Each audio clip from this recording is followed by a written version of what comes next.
ये स्टोरी हमें एक यंग मैन विंसेंट के बारे में बताती है जो अभी अपने लोएस्ट लेवल पे है और इस क्रूअल वर्ल्ड में काफी वीक फाइटर है। ये यंग मैन इतना वीक है कि वो अकेले किसी डीमन बीस्ट को हैंडल तक नहीं कर पाता और बस उन मॉन्स्टर्स के पीछे छोड़ा हुआ ट्रैश कलेक्ट करके किसी तरह सरवाइव करता है। ऐसे लोग जिनका लेवल 0 होता है समाज में बोझ समझे जाते हैं और आसानी से उनकी किस्मत पर छोड़ दिए जाते हैं। ऐसे लोग बिल्कुल यूजलेस समझे जाते हैं और ऐसे पॉन को सैक्रिफाइस करना नोबल न सही पर गलत भी नहीं माना जाता। विंसेंट पूरी जिंदगी खुद को एक बेकार इंसान फील करता आया है जिसे हर कोई गलत नजरों से देखता है, लेकिन इतनी मुश्किलों के बावजूद आज का दिन इस ब्रेव यंग मैन की लाइफ में एक बड़ा टर्निंग पॉइंट बनने वाला है। तुम बोल सकते हो कि वो ट्रैश की तरह जी रहा है, पर इसका मतलब ये नहीं कि वो कुछ अचीव करने लायक वर्दी इंसान नहीं है। कई बार ईगो हमारी विजन को ब्लर कर देती है और हम उन लोगों की क्वालिटीज देख ही नहीं पाते जो अपनी लो स्टेटस के बावजूद अमेजिंग क्वालिटीज रखते हैं। विंसेंट ऐसा इंसान है जिसने खुद से प्रॉमिस किया है कि वो कभी ट्रैश की तरह नहीं मरेगा और किसी भी कीमत पर ग्रेटनेस तक पहुंचेगा। लेकिन समझने के लिए कि ये ड्रामेटिक सीन कैसे बना, हमें थोड़ा पीछे जाना पड़ेगा और खुद को मिलाना पड़ेगा सिटी ऑफ जी में। ये टेरिफाइंग कहानी शुरू होती है एक क्लास सी गेट के पास जो एक पोर्टल है एक डेंजरस जगह अबिस की तरफ जहां भयानक मॉन्स्टर्स रहते हैं। गेट फ्लिकर होने लगता है और उसमें से धीरे धीरे एक मैन बाहर आता है जो डेस्परेटली भाग रहा है जैसे कोई उसे चेस कर रहा हो। ये यंग मैन विंसेंट होता है जो एबिस में सीनियर गार्बेज कलेक्टर की जॉब करता है। उसी वक्त एक और हीरो उसकी मदद को आता है और जायंट क्रीचर पर अटैक करता हुआ कहता है कि विंसेंट बहुत स्लो है। विंसेंट की जॉब है रोज मॉन्स्टर्स की लड़ाई के बाद छोड़ा हुआ ट्रैश कलेक्ट और सॉर्ट करना जिसमें अक्सर वैल्यूएबल चीजें मिल जाती हैं। विंसेंट समझता है कि मैनेजमेंट नहीं चाहती कि ये रिसोर्स कॉमन लोगों तक पहुंचे क्योंकि हर क्रिस्टल की कीमत लगभग 50,000 डपरो है। कुछ देर में उसका पार्टनर गलती से बॉक्स पर पैर रख देता है और विंसेंट को पैथेटिक रैट बोल देता है। इसके बाद वो उससे बात करने लगता है और कहता है कि उन्हें रिवॉर्ड को बराबर हिस्सों में बांटना होगा और अगर विंसेंट ने एक भी टुकड़ा चोरी किया तो उसे ना पैसे मिलेंगे और ना ही जेल से छुट्टी। एबिस में स्कैवेंजर की जॉब वही लोग करते हैं जो लेवल 0 पर होते हैं। अगर कॉम्बैट टीम सारे मॉन्स्टर्स को खत्म ना करे तो ये सॉर्टी और भी डेंजरस हो जाती। डंजन से लौटकर हर गार्बेज कलेक्टर को कोलेक्टेड गार्बेज का 1000वां हिस्सा मिलता है जिसमें से 30% मैनेजमेंट ले जाती है। विंसेंट पर बहुत बड़ा डेट है इसलिए वो कोई भी जॉब ले लेता है चाहे वो कितना भी डेंजरस क्यों ना हो। उसके एक साथी ने कहा कि उसे एक जॉब मिली है जिसमें 3000 युआन मिलेंगे और विंसेंट तुरंत मान गया। बिना सोचे वो स्पेशल बस में चढ़ गया अपनी नई जॉब के लिए। रास्ते में साथियों की बातें सुनते हुए वो बता रहे थे कि वो एक शॉपिंग मॉल जा रहे हैं जहां क्लास ए एबिस गेट खुला है जो बेहद खतरनाक है। बाकी गार्बेज कलेक्टर्स कहते हैं कि ये डैम्ड कैपिटलिस्ट्स लोगों को पिग्स की तरह ट्रीट करते हैं और ह्यूमन लाइफ की कोई वैल्यू नहीं है। 10 साल पहले एबिस के गेट्स अंडरवर्ल्ड से ऊपर आए थे और ह्यूमैनिटी उस पावर को देखकर चौंक गई थी, लेकिन उनके पीछे आया था प्योर हॉरर। ह्यूमैनिटी को पहली बार फेस करना पड़ा उन टेरिफाइंग क्रिएटर्स को जो एबिस में रहते थे और बाहर निकलना चाहते थे। इन क्रीचर्स की संख्या और डाइवर्सिटी देखकर लोग डर से कांप गए। सिर्फ एक स्पेशल क्लास के लोग ही इन्हें खत्म कर सकते थे और इन्हीं लोगों ने सोसाइटी में इंस्टेंट प्रिविलेज स्टेटस पा लिया। जब पहला मॉन्स्टर हराया गया तो लोगों को मैजिकल क्रिस्टल्स मिले, साथ ही ऐसे मिस्टीरियस वेपन्स भी जो बनाए जा सकते थे। सारे कॉन्टिनेंट्स एक्सप्लोर करने के बाद लोग एबिस को एक्सप्लोर करने लगे ज्यादा आर्टिफैक्ट्स ढूंढने के लिए। इकोनॉमी की दिशा बदल गई। ट्रेडिशनल बिजनेसेस बंद होने लगे और सारी फंडिंग एबिस इंडस्ट्री को सपोर्ट करने में लगने लगी। इसी समय विंसेंट पर मुसीबत टूट पड़ी क्योंकि उसे अपनी प्यारी सिस्टर वैलेरी के इलाज के लिए पैसे चाहिए थे। उसे अपनी बहन को बचाने के लिए भारी डेट लेना पड़ा। 0 लेवल होने की वजह से उसे हर जगह से जॉब रिजेक्शन और डिसरिस्पेक्ट मिला करता था। ऐसे लो लेवल लोगों के लिए नौकरी की स्थिति बेहद वर्स्ट थी। एक दिन उसे एक अजनबी मिला जिसने उसकी मदद करने की बात की और लोन देने की ऑफर की। बोरोवर ने पूछा कि क्या उसे अपने लव्ड वंस के लिए पैसे चाहिए और विंसेंट तुरंत अट्रैक्ट हो गया। उस क्लेवर आदमी ने कहा कि बस अपने ऑर्गन्स कोलैटरल में रखने होंगे ताकि अगर कुछ हो जाए तो वो उसकी लाइफ से पेमेंट ले सके। विंसेंट समझ गया कि वो डेविल के साथ डील कर रहा है पर अपनी सिस्टर को बचाने के लिए उसके पास कोई ऑप्शन नहीं था। उधर उसके साथी बातें करते रहे कि विंसेंट ने 1 मिलियन का लोन लिया था और स्टॉक मार्केट में सब खंवा दिया। वो ये भी बताते हैं कि विंसेंट अपनी लिटिल सिस्टर का ट्रीटमेंट करवा रहा है जो आजकल काफी महंगा होता जा रहा है। सब मिलकर ये तय कर लेते हैं कि विंसेंट शायद मर जाएगा पर ये पैसे इकट्ठे नहीं कर पाएगा और उसे उम्र भर गार्बेज मैन ही रहना पड़ेगा। जैसे ही वो लोग पहुंचते हैं हीरोज का एक ग्रुप उन्हें झिड़कते हुए कहता है कि ये लोग हरी में नहीं थे और अगर ये मर भी जाएं तो वो इनकी अपनी प्रॉब्लम है। विंसेंट बस से उतरता है और जायंट पोर्टल को देखता है जो पर्पल रंग की डरावनी क्लो में चमक रहा था। विंसेंट सोचते हुए आगे बढ़ता है कि वो पैसों के लिए आखिरी दम तक कोशिश करेगा और जिंदा लौटेगा। पोर्टल से गुजरने के बाद उसे एहसास होता है कि ये अबिस लेवल बी का है, जो अब भी काफी डेंजरस है। ये उसकी पहली ट्रिप है किसी इतनी हाई लोकेशन में जो अननोन डेंजर्स से भरी हुई है। वहां फाइटर्स को तुरंत वियर्ड नॉइज सुनाई देती है जो बताती है कि डिस्गस्टिंग मॉन्स्टर्स यहाँ आ चुके हैं। ये मॉन्स्टर्स वुल्व्स की स्पिरिट्स होती हैं जो रेज में हर उस क्रीचर पर अटैक करती हैं जो उनकी टेरिटरी में घुसता है। एक फाइटर एक मेज लैरी से कहता है कि जैसे ही वो लोग यहाँ आए मॉन्स्टर्स मिल गए। लैरी कहता है कि उसे सब पता है। वो आगे बढ़ता है और डिसमिसिव टोन में कहता है कि ये तो बस वुल्फ स्पिरिट्स का झुंड है। फिर वो उन्हें करीब आने देता है और अपनी पावर से एक ही ब्लो में कई क्रीचर्स मारने की तैयारी करता है। वो अपनी सारी मैजिकल पावर कॉन्सेंट्रेट करके एक जायंट फायर बॉल बनाता है जो सामने की हर चीज को स्वीप कर देता है। जिन वुल्व्स की आर्मर कम होती है वो भारी डैमेज खाकर एक ही पल में मर जाते हैं। बाकी वुल्व्स डर कर अंधेरे में भाग जाते हैं ताकि वो वापस सही मौके पर अटैक कर सके।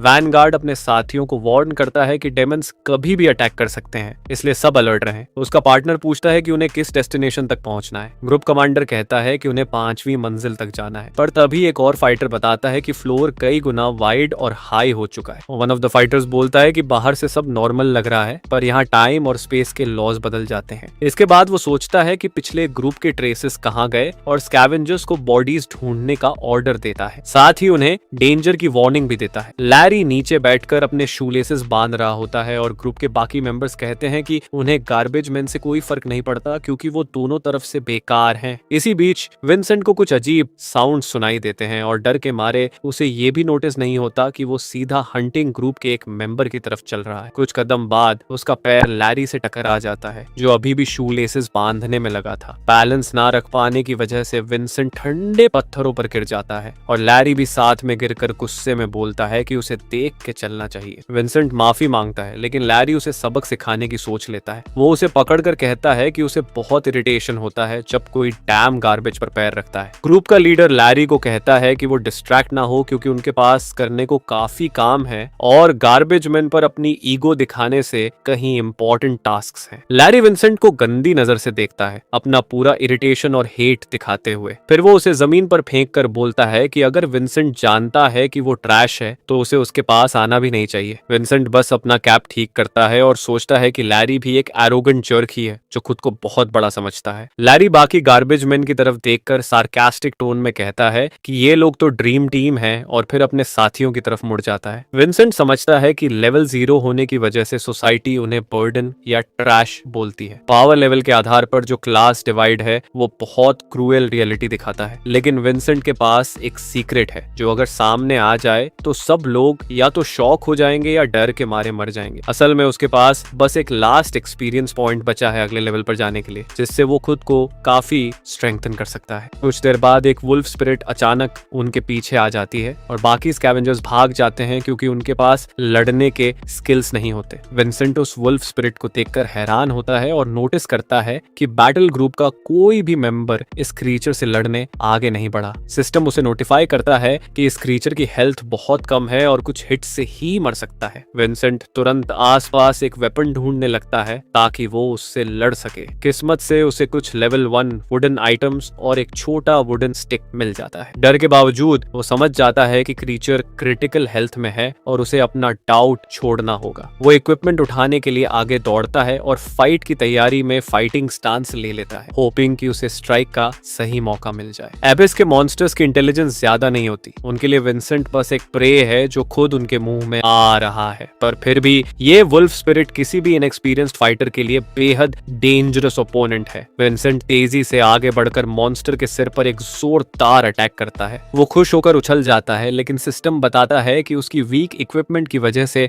डैमेज 0 है। बाकी स्कैवेंजर्स उसे देखकर सोचते हैं कि क्या वो सच में इतना स्टूपिड है कि उसे पता नहीं कि मॉन्स्टर्स को सिर्फ कॉम्बैट टीम मार सकती है। विंसेंट उनकी बातों का जवाब नहीं देता, अंदर ही अंदर सोचता है कि उसे ये सब पता है पर उसके पास कोई और ऑप्शन नहीं है। तो उसकी स्किल्स बहुत लो लेवल की हैं क्योंकि वो अब तक अपने स्टैट्स इंप्रूव ही नहीं कर पाया। विंसेंट सोचता है कि इतनी वीक इक्विपमेंट के साथ वो सबसे कमजोर मॉन्स्टर की डिफेंस भी नहीं तोड़ पाएगा, इसलिए उसे थोड़ा स्मार्ट प्ले करना होगा। अपनी वीकनेसेस के बावजूद उसे पता है कि उसके पास कुछ एडवांटेजेस हैं जिन्हें यूज करके वो जीत सकता है। वो अपनी सिचुएशन को समझकर एजिलिटी पर भरोसा करने का का फैसला करता है ताकि वो वुल्फ पर अपर हैंड ले सके। विंसेंट हवा में छलांग लगाता है, वुल्फ के डेडली अटैक को डॉज करता है और उसे पेड़ की जड़ों की तरफ गिरने पर मजबूर करता है। इस बार विंसेंट ज्यादा हाइट लेता है ताकि मॉन्स्टर को कुछ डैमेज दे सके और उम्मीद करता है कि सब ठीक चले। उधर लैरी हंसकर कहता है कि जैसे ही जीरोस मॉन्स्टर देखते हैं हील्स दिखाते हुए भाग जाते हैं क्योंकि वो कुछ कर ही नहीं सकते। पार्टी लीडर कहता है कि अगर मॉन्स्टर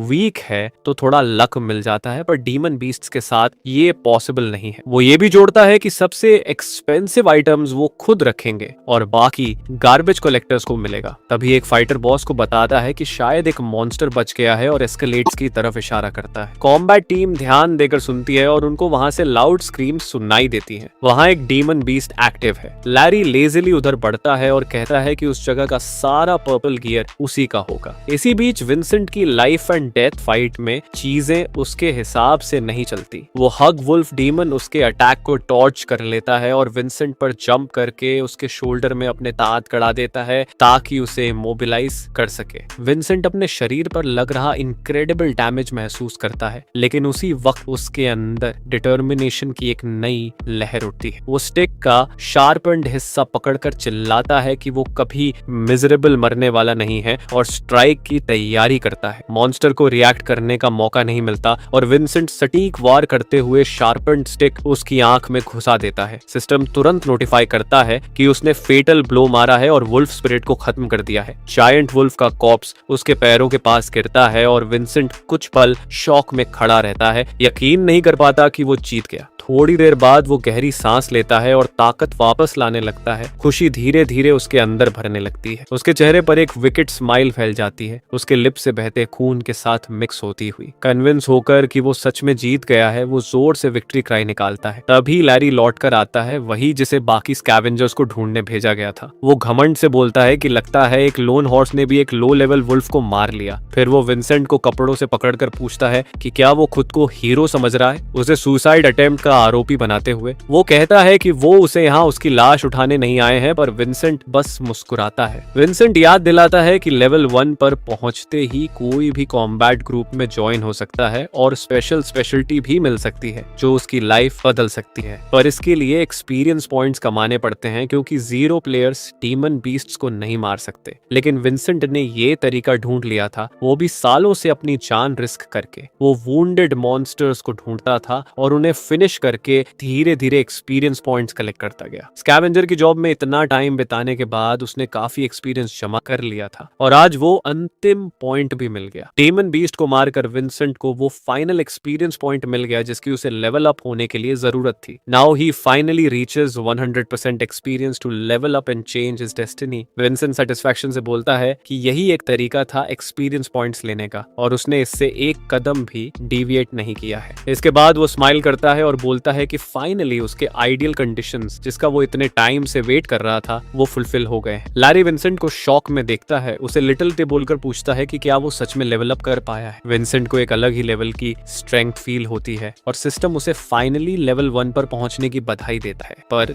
ये खुशी ज्यादा देर नहीं रहती क्योंकि पता चलता है कि स्कैवेंजर प्रोफेशन का अधिकतम स्तर वही है। लैरी बिना हाइड के जो हो रहा है उसे देखता है और इतना अनइम्प्रेसिव रिजल्ट एक्सपेक्ट नहीं किया था। कुछ ही देर बाद वो अपनी हंसी रोक नहीं पाता और विंसेंट के सामने ही हंसते हंसते चोक होने लगता है। एक सेकंड बाद वो जोर से हंसने लगता है और बोलता है कि यकीन नहीं हो रहा, लेवल 1 पहुंचकर भी विंसेंट अभी भी गार्बेज मैन है। वो माफी मांगता है और बोलता है कि वो हंसी रोक नहीं पा रहा, ऐसी चांस लाइफ में बस एक बार आता है, पर विंसेंट फिर भी एक नोबडी है। इसके बाद वो सख्त टोन में बोलता है कि उसके दोस्त काफी पहले जा चुके हैं तो यहाँ की सफाई विंसेंट को ही करनी होगी। फिर वो अपने साथियों की तरफ मुड़कर बोलता है कि उसके दोस्त इस बात पर यकीन नहीं करेंगे कि उसने अभी क्या देखा है। विंसेंट अकेला खड़ा सोच रहा है, अपने हाथ को देखता है और सोचता है कि क्या वो इतनी देर तक गार्बेज मैन बने रहने के लायक भी है। उसे समझ आता है कि अगर लेवल 1 ही मैक्सिमम है तो वो इक्विपमेंट पॉइंट्स बढ़ाने के लिए इसे यूज नहीं कर सकता। वो ये भी सोचता है कि इस क्लास में खास क्या है और नोटिस करता है कि वो दुनिया को थोड़ा अलग तरह से परसीव कर रहा है। डेमोनिक वुल्फ के कॉर्प्स को देखकर उसे पता चलता है कि उसकी बॉडी अब एक अजीब सी लाइट से ग्लो कर रही है। सिस्टम उसे बताता है कि रिसाइकलेबल वेस्ट मिला है और पूछता है कि क्या बॉडी को रिसाइकल के लिए भेजना है। विंसेंट तुरंत हाँ बोलता है और वेट करने लगता है कि आगे क्या होता है। कुछ देर बाद उसके पीछे एक पोर्टल खुलता है और उसमें से कई हाथ बाहर निकलते हैं जो वुल्फ के रिमेन्स पकड़ लेते हैं। विंसेंट विंसेंट शॉक में इधर उधर देखता है, समझने की कोशिश करता है कि ये क्या है, क्योंकि उसने कभी किसी गार्बेज मैन को ऐसी एबिलिटी इस्तेमाल करते नहीं देखा। हाथ मॉन्स्टर के शरीर को पकड़कर धीरे धीरे नीचे की तरफ खींच लेते हैं और विंसेंट गेस करता है कि यही स्कैवेंजर क्लास की स्पेशल एबिलिटी है। कुछ ही सेकंड्स में वो हाथ पूरा शिकार खींचकर एबिस में ले जाते हैं और विंसेंट को ये काफी क्रीपी लगता है। थोड़ी देर बाद उसे नोटिफिकेशन मिलता है कि इंक्रीज्ड प्रोडक्शन प्रोसेस हो रही। विंसेंट पेशेंटली वेट करता है और फिर उसे नए लूट की नोटिफिकेशंस मिलती हैं। अननोन डीटी के मिस्टीरियस हाथ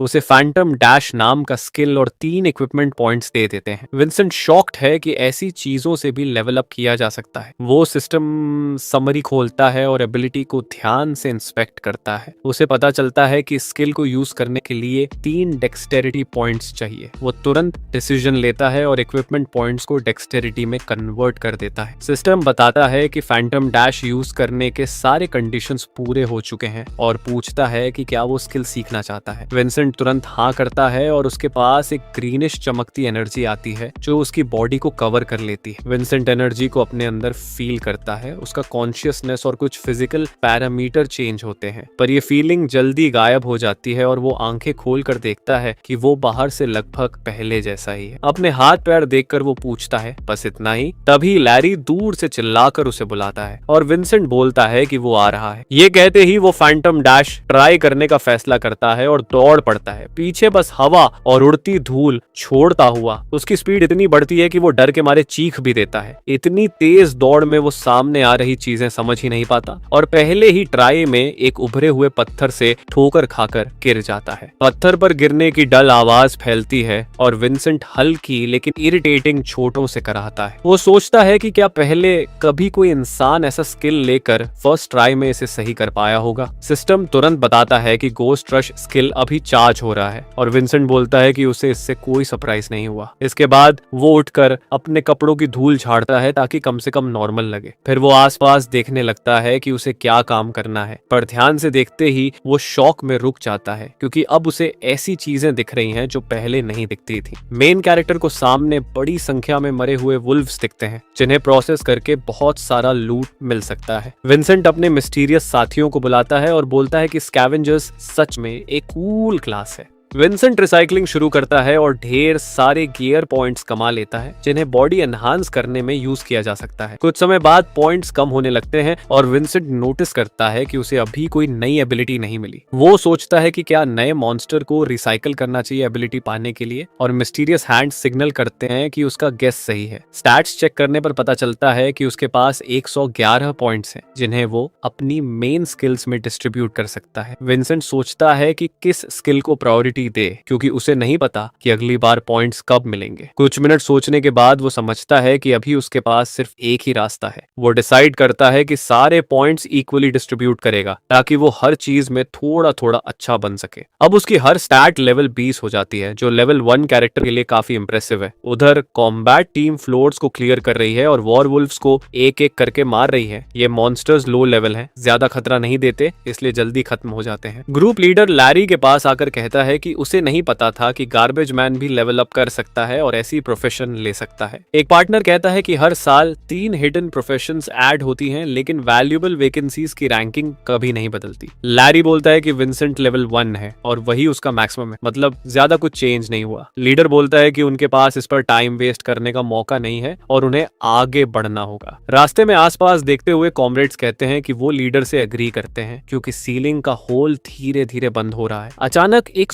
जोरदार क्रैश की आवाज आती है और कंक्रीट के नीचे से बहुत सारी जड़ें बाहर निकल आती हैं। ग्रुप लीडर शॉक में देखता है और समझने की कोशिश करता है कि ये किस तरह का मॉन्स्टर है। कुछ ही देर बाद वो डरावना चीज पूरा रूप ले लेता है और उनके सामने म्यूटिलेटेड कॉर्प्सेस खड़े होते हैं जो इंसानों के हैं। टीम लीडर बोलता है कि मिशन का टारगेट मिल गया है लेकिन बाकी सोल्जर्स डर जाते हैं और पूछते हैं कि इतना बड़ा चीज यहाँ कैसे फिट हुई होगी। एक फाइटर बोलता है कि अबेस की ट्रांसफॉर्मेशन को 2 दिन भी नहीं हुए पर सब कुछ ऐसे ऐसे लग रहा है जैसे 10 साल हो गए हों। दूसरा फाइटर कहता है कि उन्हें अभी तक बस वीक डीमन बीस्ट्स मिले थे और ये ग्रुप उनसे काफी स्ट्रॉन्ग होने के बावजूद भी फेल हो गया। तो ग्रुप लीडर को एक अजीब सा टच फील होता है। वो इधर उधर देखता है और सब लोग वहीं फ्रीज हो जाते हैं। उन्हें समझ आता है कि यहाँ सब इतना सिंपल नहीं है। ह्यूज नंबर में आते ट्री ज़ॉम्बीज को देखकर वो बोलता है कि यहाँ सिर्फ डीमन बीस्ट्स ही नहीं रहते बल्कि कुछ और भी ज्यादा डेंजरस चीजें हैं। उधर न्यूज में बताया जाता है कि एक सिटी के शॉपिंग मॉल में वॉइड ट्रांसफॉर्मेशन हुआ है और 27 लोग मिसिंग हैं। ग्रुप लीडर अपने साथियों को तैयार रहने को बोलता है क्योंकि ये फाइट पहले वाली फाइट से काफी ज्यादा मुश्किल होने वाली है। फाइटर्स रियलाइज करते हैं कि वो एम्बुश में फंस चुके हैं और अब चारों तरफ से घिरे हुए हैं, मतलब उन्हें फोर्स यूज करके ही रास्ता बनाना होगा। लैरी अपनी फायर पावर्स यूज करते हुए कहता है कि जैसे ही उसने सोचा था कि बॉडीज कहाँ गईं, उसी वक्त वो लोग बॉडीज से टकरा गए। वो बोलता है कि लो रैंकिंग डीमंस यहाँ बस असली हेल के लिए बेट की तरह रह रहे थे। उनके पास की एक जायंट रूट अचानक हिलने लगती है जिससे छोटा सा अर्थक्वेक जैसा होता है। ग्रुप लीडर मुड़कर देखता है और बोलता है कि अब वो एबिस के फाइनल बॉस के सामने है जो बहुत डेंजरस है। सिस्टम बताता है कि वो लोग एक पॉइजनस एबिसल प्लांट से भिड़ गए हैं जो एक क्लास मॉन्स्टर है। लारी चिल्लाकर अपने साथियों को बोलता है कि आंखें खुली रखना क्योंकि ये मॉन्स्टर कोई भी खतरनाक चीज कर सकता है। वो ये भी दिखाता है कि उनकी पूरी हंटिंग पार्टी डेंजरस और एक्टिव ज़ॉम्बीज बन चुकी है। उधर विंसेंट अपनी यूजुअल जॉब कर रहा है। ओवरटाइम में काम करके छोटे मोटे बोनस ले रहा है। सिस्टम उसे बताता है कि उसने 50 कॉर्प्सेस रिसाइकल करने का अचीवमेंट ले लिया है और वो खुशी से उछल जाता है। एबिस की तरफ से एक वॉर्टेक्स उसके पास खुलता है। उसे रिवॉर्ड देने के लिए विंसेंट एक्साइटेड होकर उसके पास जाता है। कुछ मोमेंट्स बाद उसे एक नॉर्मल हार्ट शेप नेकलेस और मॉन्स्टर फाइट के लिए एक नॉर्मल डैगर मिलता है। विंसेंट अपनी डिसअपॉइंटमेंट छुपाने की कोशिश करता है और बोलता है कि गार्बेज मैन को मिलने वाले रिवॉर्ड्स भी पूरी तरह जंक ही हैं। तभी वो एक बहुत तेज रोर सुनता है। वो मुड़कर देखता है कि क्या हो रहा है और उसे किसी के तेजी से उसकी तरफ आने की आवाज मिलती है। उसे समझ आ जाता है कि ये या तो बहुत एडवांस्ड प्लेयर है या बहुत डेंजरस मॉन्स्टर। विंसेंट की इंस्टिंक्ट्स सही निकलती हैं क्योंकि मिसिंग हंटर्स में से एक अब ज़ॉम्बी बनकर उसकी तरफ भाग रहा होता है। वो डर जाता है क्योंकि उसने पहले कभी ऐसा मॉन्स्टर नहीं देखा जो इंसान जैसा दिखे, लेकिन उसके रिफ्लेक्सेस उसे बचा लेते हैं। वो साइड में कूद जाता है, नहीं तो इतना जोर से वॉल पर फेंक दिया जाता कि वहीं मर जाता। सिस्टम बताता है कि उसका dexterity skill great toads activate हुआ है जिससे वो ऑटोमेटिकली कुछ बैक फ्लिप्स कर जाता है। विंसेंट मानता है कि ये अपीयरेंस बहुत डरावनी थी और उसे लगा कि वो गया। वो अपने शरीर को देखता है और समझता है कि एजिलिटी स्किल बढ़ाने से वो काफी फ्लेक्सिबल और तेज हो गया है। तभी ज़ॉम्बी फिर से अटैक में आता है ताकि मेन कैरेक्टरों को मिटा दे, लेकिन विंसेंट उसकी मूवमेंट नोटिस कर लेता है। कुछ ही मोमेंट्स में उसके क्लॉज विंसेंट के चेहरे से मिलीमीटर्स दूर होते हैं और वो सही टाइम पर डॉज कर लेता है। आधा सेकंड भी लेट होता तो वो मर चुका होता। विंसेंट दोनों के बीच डिस्टेंस बढ़ाता है। ओपोनेंट को देखकर उसे पता चलता है कि उसकी एजिलिटी ही नहीं, उसकी स्ट्रेंथ भी पहले से ज्यादा हो गई है। वो उसी समय गोस्ट डैश स्किल एक्टिवेट करता है ताकि ज्यादा स्पीड और स्ट्रेंथ मिल सके। एम करते हुए वो बोलता है कि अब अटैक करने का टाइम है। वो प्राइड बोलता है कि इस बार उसका डैमेज बहुत ज्यादा होगा और सिर्फ एक पंच से ज़ॉम्बी को उड़ाकर फेंक देता है। सिस्टम बताता है कि स्ट्रेंथ स्किल यूज करके उसने एनिमी की डिफेंस तोड़ दी और फुल डैमेज दिया। विंसेंट संतोष से अपना चेहरा वाइप करता है और बोलता है कि नेक्स्ट लेवल पर जाते ही वो पहले से इनकॉम्पेरेबली स्ट्रॉन्गर बन गया है। सिस्टम उसे बताता है कि उसकी इंटेलिजेंस स्किल अब उसे किसी भी एनिमी की वीकनेस ढूंढने में हेल्प करेगी। वो ज़ॉम्बी को ध्यान से देखता है। उसे पता चलता है कि वो हाई लेवल है और उसकी वीक पॉइंट नेक है। वो ये भी समझता है कि ये क्रीचर फायर के लिए बहुत ज्यादा वल्नरेबल है। ज़ॉम्बी अजीब आवाजें निकालने लगता है जो थोड़ी ह्यूमन वॉइस जैसी लगती है। कुछ ही देर बाद दोनों एक दूसरे की तरफ दौड़ते हैं ताकि एक दूसरे को खत्म कर दें। विंसेंट अपनी एजिलिटी पर भरपूर भरोसा करता है और डेडली क्लॉज से बच जाता है जो फ्लैश को बटर की तरह काट सकती हैं। एक सही टाइम पर के टैकल से वो खुद को गिरने से बचा लेता है, वरना उसकी स्पीड कम हो जाती। विंसेंट ओपोनेंट के चारों तरफ घूमता रहता है, परफेक्ट मोमेंट ढूंढते हुए। उसे पता है कि एनिमी की वीक पॉइंट पर ही अटैक करना है। वो अपनी वेपन समन करने का फैसला करता है ताकि इंस्टेंट किल का चांस बढ़ जाए। ज़ॉम्बी थोड़ा कंफ्यूज है, जिससे Vincent simple dagger card use करके हथियार अपने हाथ में समन कर लेता है। वो आगे बढ़कर ज़ॉम्बी की नेक पर तेज अटैक करता है। सिस्टम बताता है कि एनिमी ब्लीडिंग में है। विंसेंट ध्यान से उसकी मूवमेंट्स ऑब्जर्व करता है ताकि जरूरत पड़े तो और वार कर सके। लकी बात यह कि उसकी स्ट्राइक इतनी फेटल थी कि रूट कट चुका है जो ब्रेन को कंट्रोल करता था और अब ज़ॉम्बी पूरी तरह इमोबिलाइज्ड है। विंसेंट को सिस्टम नोटिफिकेशन मिलता है कि उसने 3 ज़ॉम्बी को किल कर दिया है। ज़ॉम्बी जमीन पर गिर जाता है और उसके अंदर की असली होस्ट सोल को शांति मिलती है। विंसेंट फील करता है कि ज़ॉम्बी के शरीर का पॉइजन उसकी स्किन में घुसकर उसके ब्लड को रिप्लेस कर रहा है, पर उसकी बॉडी स्किल्स उस पॉइजन को बेकार बना देती हैं। विंसेंट खुशी से अपने वेपन को देखता है और बोलता है कि पहली बार उसने एनिमी को इतनी आसानी से खत्म किया है। सिस्टम पूछता है कि क्या वो ज़ॉम्बी बॉडी को रिसाइकल करना चाहता है और विंसेंट तुरंत यस बोल देता है। बॉडी रिसाइकल होती है और विंसेंट को एक स्किल मिलता है जो उसे पॉइजन रेसिस्टेंस देता है और टॉक्सिक इफेक्ट को पॉजिटिव इफेक्ट में बदल देता है। विंसेंट सोचता है कि क्या अब वो पॉइजनस सब्सटेंसेस को पानी की तरह पी सकता है। वो बिना सोचे कार्ड यूज करता है और उसे 5 इक्विपमेंट पॉइंट्स मिल जाते हैं। फिर वो एक बहुत टॉक्सिक आइटम निकालता है जिसे खाना बिल्कुल रिकमेंड नहीं है, और विंसेंट अपनी नई स्किल टेस्ट करना चाहता है। वो फ्लास्क अनकॉक करता है जिसमें डेडली पॉइजन है और बोलता है कि उसे सच में जानना है कि इसका इफेक्ट क्या होगा। वो एक एसिप लेता है। सिस्टम बताता है कि पॉइजन रेजिस्टेंस इफेक्ट की वजह से टॉक्सिक इफेक्ट हीलिंग में बदल गया है। उसकी चोटें तुरंत ठीक हो जाती हैं। विंसेंट को याद आता है कि इंटेलिजेंस जितनी ज्यादा होगी एनिमी की वीकनेस उतनी जल्दी मिलेंगी, तो वो पॉइंट्स इस स्किल में लगा देता है। अब उसकी सभी मेन स्टैट्स 40 पर हैं और इंटेलिजेंस 50 पर है, पर उसकी जीत ज्यादा देर नहीं रहती क्योंकि उसके पीछे ट्री ज़ॉम्बीज की एक और छोटी बैच आ जाती है। विंसेंट धीरे धीरे मुड़ता है और सोचता है कि क्या स्वीप करते समय उसने कोई मॉन्स्टर मिस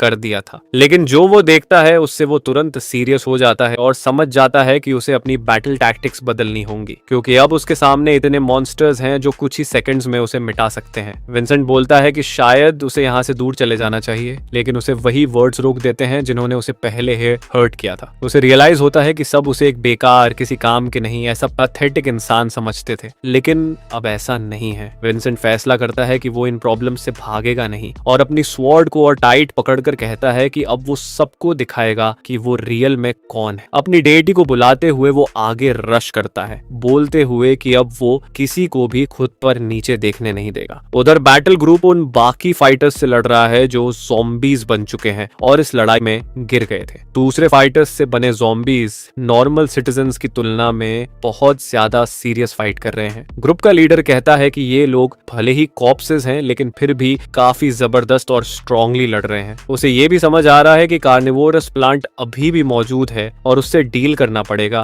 पर उसे ये समझ नहीं आ रहा कि आखिर उससे निपटे कैसे। उन्हें एहसास होता है कि उनकी संख्या कम है, तो लीडर टीम से बोलता है कि तुरंत रिट्रीट करना होगा ताकि वो रीग्रुप कर सके। दुर्भाग्य से रिट्रीट करते ही ग्रुप का एक मेंबर तुरंत मारा जाता है जब एक फाइटर उसकी बॉडी को अपने डैगर से पियर्स कर देता है। एक और फाइटर मॉन्स्टर्स से लड़ाई में मारा जाता है और तुरंत एक और ब्रेनलेस सोल्जर में बदल दिया जाता है। ग्रुप का लीडर बस लैरी को लेकर पीछे हटने की कोशिश करता है, बोलते हुए कि ये मॉन्स्टर्स उनके बिल्कुल पीछे पड़े हैं। एस्केलेटर्स तक पहुंचते ही कैप्टन रुककर ओपोनेंट्स को रोकने की कोशिश करता है। लैरी भागता रहता है, सोचते हुए कि वो तो यहाँ सिर्फ पैसे और इक्विपमेंट के लिए आया था और यहाँ मर जाना पूरी तरह से स्टूपिडिटी होगी। कैप्टन को देखकर उसके दिमाग में एक गंदी इमेजिनेशन आती है और वो तुरंत उस पर एक पैरालाइजिंग स्पेल फेंक देता है। कैप्टन मुड़कर पूछता है कि वो आखिर कर क्या रहा है, याद दिलाते हुए कि वो दोनों एक ही टीम में हैं। लैरी बोलता है कि ये कुछ पर्सनल नहीं है, लेकिन कैप्टन को अपनी जान कुर्बान करनी होगी ताकि ये मॉन्स्टर्स रुक सके। ऐसा बोलकर वो भागता रहता है और कहता है कि बाहर निकलने के बाद वो कैप्टन के फ्यूनरल का पैसा दे देगा। कैप्टन उसे आवाज देने की कोशिश करता है, लेकिन उसे तुरंत कई फेटल ब्लोज मिलते हैं। लैरी सोचता है कि एस्केप करके उसका कुछ नहीं जाएगा, उसके पास कुछ आइटम्स हैं और टीम के मरने का एक एक्सक्यूज भी बना लेगा, लेकिन थोड़ी देर बाद ही वो विंसेंट से टकराता है और बैलेंस खोकर गिर जाता है। विंसेंट उस मैन को देखता है जिसने उसके बारे में बुरा बोला था और समझ जाता है कि अभी अभी उसने अपनी पैथेटिक जिंदगी बचाने के लिए क्या किया। लैरी भी शॉक्ड होकर ऊपर देखता है और समझ नहीं पाता कि विंसेंट अभी तक जिंदा कैसे है। विंसेंट उससे पूछता है कि क्या उसने सच में अपने कैप्टन को बिट्रे कर दिया सिर्फ इसलिए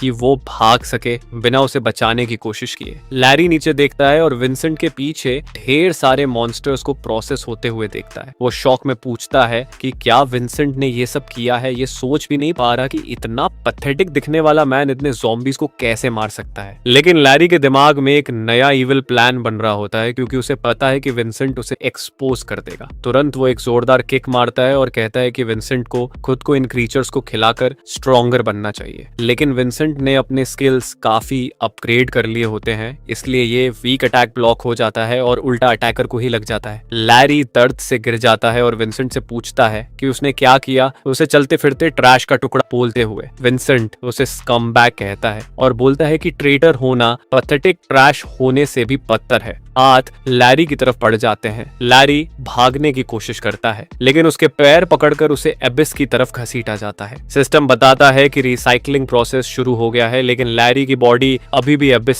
में सक नहीं हो रही। कुछ देर बाद डेटी के हाथ नेगेटिव जेस्चर करते हैं और सिस्टम बताता है कि ये गार्बेज रिसाइकल नहीं हो सकता। विंसेंट थककर घुटनों पर बैठ जाता है और बोलता है कि कभी कभी कचरे को बस फेंकना पड़ता है, क्योंकि उसे प्रॉपरली रिसाइकल भी नहीं कर सकते। सिस्टम विंसेंट को बताता है कि उसकी गार्बेज प्रोसेसिंग स्किल अपग्रेड हो गई है और उसे 3 मिनट स्पेल मास्टर एक्सपीरियंस की कार्ड मिलती है। विंसेंट बोलता है कि ये गिफ्ट परफेक्ट टाइम पर आया है और वो इसे लेकर स्किल्स रिवर्क करेगा। कार्ड यूज करते ही उसका शरीर नए एनर्जी से भर जाता है और उसे लैरी वाली स्किल्स मिल जाती है। सिस्टम उसे बताता है कि अब उसके पास स्पेल्स कास्ट करने के लिए पर्याप्त स्टैट्स हैं, तभी मॉन्स्टर्स फिर से आने लगते हैं। विंसेंट ट्री ज़ॉम्बीज की आर्माडा को आते हुए देखकर अपने नए स्किल्स टेस्ट करने की तैयारी करता है। विंसेंट फायरबॉल टेक्निक रिक्रिएट करने की कोशिश करता है और अपने फिंगर्स को खास तरीके से फोल्ड करता है। कुछ ही सेकंड्स बाद उसके हाथ से एनर्जी के बड़े स्ट्रीम्स निकलते हैं और एक पावरफुल एक्सप्लोजन बन जाता है। ये ब्लास्ट इतना स्ट्रॉन्ग होता है कि पूरे फ्लोर के ग्लास टूट जाते हैं और हल्का अर्थक्वेक भी महसूस होता है। स्मोक हटने के बाद विंसेंट को एनिमीज की सिर्फ एक बड़ी ऐश की ढेर बची दिखाई देती है। वो चिल्लाता है कि उसे तो अपने ओपोनेंट्स को रिसाइकल करना था, लेकिन अब बस एशेस बची हैं। उसी समय एक अनडेड फाइटर ट्विन डैगर्स के साथ उसके पीछे आ जाता है और फेटल ब्लो देने की तैयारी करता है। विंसेंट खतरे को टाइम पर समझ लेता है और जल्दी से डॉज करता है। मिड एयर में घूमते हुए वो देखता है कि मॉन्स्टर फिर से अटैक के लिए तैयार है। विंसेंट अब काफी काम है, क्योंकि वो इनसे लड़ाई का आदी हो चुका है। असैसिन की डेडली अटैक्स से बचते हुए वो अपनी सिंपल डैगर समन करता है ताकि वो उसे खत्म कर सके। दोनों एक साथ अटैक करते हैं और सही टाइमिंग पर सोर्ड्स क्रॉस करके ब्लॉक कर लेते हैं। विंसेंट समझ जाता है कि वो लंबे टाइम तक क्लोज कॉम्बैट में नहीं टिक पाएगा, क्योंकि उसके क्लोज कॉम्बैट स्किल्स वीक हैं। वो पीछे पड़े डेड कैप्टन को देखता है और सोचता है कि उसके रिमेन्स यूज करके स्किल्स लेनी होंगी। वो कहता है कि अगर ये चीज फिर से उठ गई तो बहुत बुरा होगा, इसलिए इसे जल्दी रिसाइकल करना पड़ेगा। टीटी उसे जल्दी से एक गोल्डन शील्ड देता है, जिससे वो एक डायरेक्शन से आने वाले अटैक्स को ब्लॉक कर सके। विंसेंट तुरंत ये एडवांटेज लेने का फैसला करता है, क्योंकि उसका ओपोनेंट इतनी प्रोटेक्शन नहीं रखता। इसके बाद वो तेजी से आगे बढ़ता है ताकि काउंटर अटैक ब्लॉक करे और उसी मोमेंट में सोर्ड स्ट्राइक दे। एक स्मार्ट टैक्टिकल मूव से वो बिना चोट खाए निकल जाता है और ओपोनेंट की हेड साफ काट देता है। विंसेंट शॉक में खड़ा रहता है और देखता है कि ज़ॉम्बी की हेड जमीन पर गिरती है और बॉडी वहीं ठह जाती है। विंसेंट उस अनलकी हंटर से माफी मांगता है जो इस मॉन्स्टर का शिकार हुआ और बोलता है कि उसे भी रिसाइकल करना पड़ेगा। डेटी के एक और ज़ॉम्बी को रेस्ट देने के बाद उसे डैगर मास्टरी कार्ड मिलती है, जो उसके स्किल्स को काफी इम्प्रूव कर देती है। अब विंसेंट एक असैसिन की तरह डैगर चला सकता है और उसे पियर्सिंग अटैक्स से इम्यूनिटी भी मिलती है। अचानक ढेर सारे पेड़ के ज़ॉम्बीज फिर से प्रकट होते हैं और विंसेंट को फाड़ने की कोशिश में आगे बढ़ते हैं, लेकिन हमारा ब्रेव हीरो तेजी से आगे बढ़ता है, सोचते हुए कि गार्बेज मैन होना इतना भी बुरा नहीं है, क्योंकि इससे लगातार यूनिक स्किल्स मिलते रहते हैं। डिटर्मिनेशन उसके पूरे शरीर में भर जाती है और वो तैयार होता है कि चाहे दुश्मन कितने भी ज्यादा हों, वो यहाँ से जिंदा निकलने के लिए लड़ाई करेगा। उसे ये मिशन भी याद आता है जिसमें लिखा था कि अगर वो डेड ग्रुप की बॉडीज नहीं लाते तो मिशन फेल माना जाएगा। फिर भी वो लड़ाई जारी रखने का फैसला करता है, एक के बाद एक ओपोनेंट को हराते हुए और नई नई स्किल्स हासिल करते हुए। कुछ समय बाद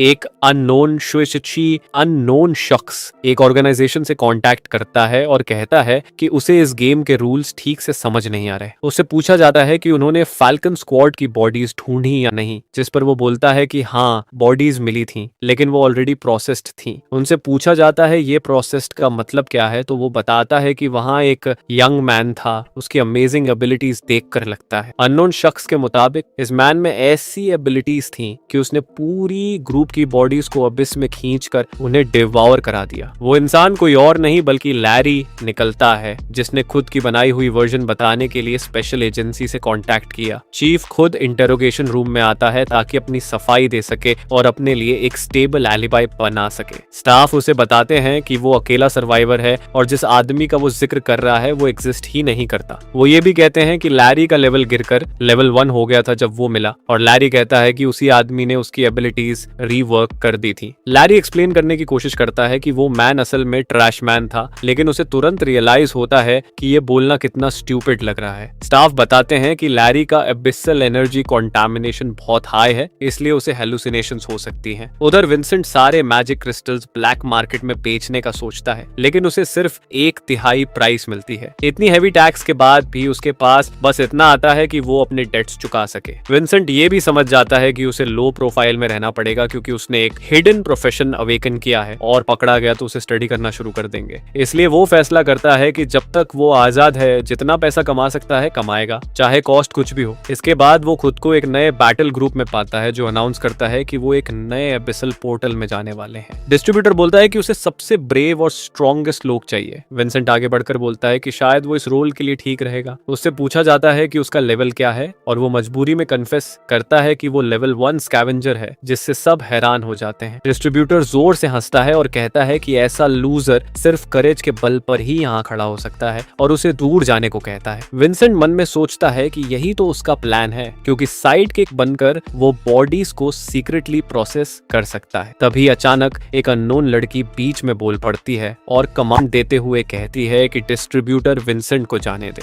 सब उसे पहचान जाते हैं क्योंकि वो एक मशहूर फैमिली की बेटी है और अभी अभी अपनी गॉड चोजन प्रोफेशन में अवेकन हुई है। इस लड़की का नाम एमिली है। डिस्ट्रीब्यूटर के वार्निंग देने के बावजूद एमिली कहती है कि उसे नंबर्स के लिए और लोग चाहिए। डिस्ट्रीब्यूटर का चेहरा तुरंत बदल जाता है और वो कहता है कि वो सब लोग यहाँ सिर्फ उसे प्रोटेक्ट करने के लिए हैं और उसके ऑर्डर मानेंगे। विंसेंट खुश होता है कि सब ठीक हो गया और समझता है कि ये पहली बार नहीं है जब उसे एक पूरी तरह से बेकार दिखने वाले इंसान का रोल प्ले करना पड़ा है। एमिली को देखकर उसे फील होता है कि उसने उसे कहीं पहले भी देखा है और सोचता है कि वो कब मिले होंगे। कुछ देर बाद उसे याद आने लगता है और उसकी मेमोरी उसे 2 साल पहले की घटनाओं में ले जाती है। ये वही लड़की है जो उसके साथ लड़ी थी और एक मॉन्स्टर से लड़ते हुए लगभग हार गई थी। विंसेंट उसकी मदद करने आया और मॉन्स्टर को फाइनल ब्लो दे दिया, जिससे उसे एक प्राइसलेस एक्सपीरियंस पॉइंट मिला। मॉन्स्टर डरावना और खतरनाक था, फिर भी विंसेंट ने अपनी जिंदगी रिस्क पर लगाकर अपनी एलाई की मदद की और खुद को इम्प्रूव किया। एमिली उससे पूछती है कि क्या वो सच में स्कैवेंजर है, क्योंकि इतनी डेंजरस मॉन्स्टर को कैसे मार पाया। विंसेंट गर्व से बोलता है कि ये पहली बार है जब वो ऐसा मॉन्स्टर किल कर पाया और उसे एक और एक्सपीरियंस पॉइंट मिला। वो एमिली से पूछता है कि क्या वो ठीक है। एमिली कहती है कि उसने सुना है कि इस तरह लेवल बढ़ाया जा सकता है, लेकिन उसने कोई भी इंसान नहीं देखा जो इतनी रिस्क ले। वो पूछती है कि क्या विंसेंट सच में इस तरह एक्सपीरियंस पॉइंट्स इकट्ठा कर रहा है और क्यों। विंसेंट अपने मोटिव्स नहीं छुपाता और साफ शब्दों में बोलता है कि वो ये सिर्फ पैसे के लिए करता है, क्योंकि उसे पैसों की बहुत जरूरत है। एमिली मानती है कि वो एक भी वर्ड पर ट्रस्ट नहीं करती, क्योंकि उसे ये तरीका बहुत रिस्की लगता है। विंसेंट उसे याद दिलाता है कि वो अपनी प्रोफेशन की वजह से लकी है और बताता है कि वो इमेजिन भी नहीं कर सकती कि बाकी लोगों को कैसे सरवाइव करना पड़ता है। वो ये भी बताता है कि उसके पास कोई टीम नहीं है और डीमंस मिलते ही वो उन पर सीधा अटैक कर देती है, बिल्कुल रेकलेस होकर। विंसेंट उससे पूछता है कि वो आखिर चाहती क्या है। एमिली कहती है कि वो और स्ट्रॉन्ग बनना चाहती है और इस डेंजरस जगह को सबसे पहले कॉन्कर करना चाहती है। एमिली विंसेंट से पूछती है कि वो अपना प्रोफेशन बदलने के लिए इतनी रिस्क क्यों ले रहा है। विंसेंट बताता है कि वो ये सब अपनी फैमिली के लिए कर रहा है, क्योंकि उसका मेन गोल अपने रिश्तेदारों की प्रोटेक्शन है। एमिली को ये नोबल गोल सुनकर सच में प्रेरणा मिलती है और वो विंसेंट का नाम पूछती है। विंसेंट थोड़ा सोचकर उसे अपना रियल नाम बताता है, क्योंकि वो एमिली में एक ऐसा इंसान देखता है जिससे कुछ छुपाने की जरूरत नहीं। एमिली भी अपना नाम बताती है और बोलती है कि उसे पूरा भरोसा है कि विंसेंट एक दिन अपना प्रोफेशन बदल सकेगा और जब ऐसा होगा तो वो उसकी टीम में शामिल हो सकता है। वो हाथ आगे बढ़ाकर कहती है कि एक ट्रेडिशनल हैंडशेक से वादा पक्का कर लेते हैं। विंसेंट ये सुनकर समझता है कि अब उसे जितना हो सके उतनी मेहनत करनी होगी। एमिली बताती है कि उसके नाम पर अभी तक 30 मॉन्स्टर्स हैं, तो विंसेंट को उसे कैचअप करना होगा। थोड़ी देर बाद उसके गार्ड्स डंजन्स में पहुंच जाते हैं और विंसेंट को दूर करते हुए एमिली से कहते हैं कि उनके बॉस गुस्से से पागल हो गए थे जब उन्हें पता चला कि उनकी प्रेशियस बेटी एबिस के अंदर भाग गई थी। एमिली जल्दी से संभलती है और एक छोटा सा स्टोन विंसेंट की तरफ फेंकती है, कहती है कि इसे पकड़ो। विंसेंट आसानी से एबिस क्रिस्टल पकड़ लेता है और देखता है कि ये काफी वैल्यूएबल चीज है। एमिली मुस्कुराकर कहती है कि जायंट मॉन्स्टर को खत्म करने की इनक्रेडिबल ब्रेवरी दिखाने के लिए ये उसका पहला रिवॉर्ड है। विंसेंट उसे हाथ हिलाकर धन्यवाद देता है और डंजन से बाहर जाने लगता है। उसके ड्रीमी थॉट्स को अचानक एक ग्रुप मेंबर तोड़ देता है जो उसके सिर पर हल्की सी टैप करके कहता है कि यहाँ खड़े मत रहो। विंसेंट मुस्कुराकर कहता है कि वो कोशिश करेगा कि दूसरों के लिए बोझ न बने, जबकि एमिली आसपास शांति से देख रही होती है। साफ दिख रहा था कि इतने लंबे सेपरेशन के बाद लड़की उसे भूल चुकी है, इसलिए पहली बार में उसे डिस्टेंट तरीके से रिएक्ट कर रही है। कुछ देर बाद एमिली सबको आगे बढ़ने का आदेश देती है ताकि वो डंजन कॉन्कर कर सके। विंसेंट भी अपनी टीम के साथ आगे बढ़ता है, सोचते हुए कि इस बार भी वो पैसे कमाने और जिंदा वापस लौटने का प्लान रखता है। द लास्ट टाइम वो अबिस से बाहर आया था तब उसने गोल्डन शील्ड वाला स्किल और डैगर स्किल दोनों मास्टर कर लिए थे, लेकिन बोनस के तौर पर बस यही मिला था। इसके अलावा उसके पास बर्सर्क वाली एबिलिटी भी है जो किसी भी इंसान के लिए काफी काम की है, जो अबिस में अक्सर जाता है। और साथ ही उसने अबिस के बॉस को हराया था और रिवॉर्ड भी ले लिया था, जो अपने आप में काफी वैल्यूएबल गिफ्ट है। एक जायंट डैम और एक प्लांट को डिस्ट्रॉय करके उसे सुपर जनरेट वाली एबिलिटी मिली है, जिससे वो अपनी हेल्थ इंस्टेंटली रिस्टोर कर सकता है। अपनी इस कमाल की वर्सेटिलिटी की वजह से विंसेंट अब कोई भी प्रोफेशन चुन सकता है, उसे बिल्कुल भी डिसएडवांटेज नहीं होगा। विंसेंट अपने सारे एक्स्ट्रा पॉइंट्स को बराबर डिस्ट्रीब्यूट करता है, जो इस बार काफी ज्यादा थे क्योंकि उसने लास्ट टाइम सब कुछ रिसाइकल कर दिया था जो भी उसके काम का था। साथ में वो ऑल सीइंग विंडो वाला स्किल भी यूज करता है ताकि एक्स्ट्रा परसेप्शन पैरामीटर्स मिल सके। जब वो अपने एलाइज को असेस करता है तो उसे पता चलता है कि वॉरियर के पास सिर्फ 12 स्ट्रेंथ पॉइंट्स है, जबकि विंसेंट ऑलरेडी 100 से ऊपर है। फिर भी वो अपने कॉमरेड्स के साथ चुपचाप चलता रहता है, बिना जरूरत के अपनी इनक्रेडिबल स्किल्स शो नहीं करना चाहता। कुछ देर बाद जमीन हल्की सी हिलती है और विंसेंट तुरंत समझ जाता है कि शायद इन वॉल्स के अंदर कुछ बहुत खतरनाक है। कॉमरेड्स पीछे मुड़कर देखते हैं और सोचते हैं कि ये क्या था और क्या कोई मॉन्स्टर उन्हें पीछे से अटैक करने वाला है। विंसेंट तुरंत ब्रिक को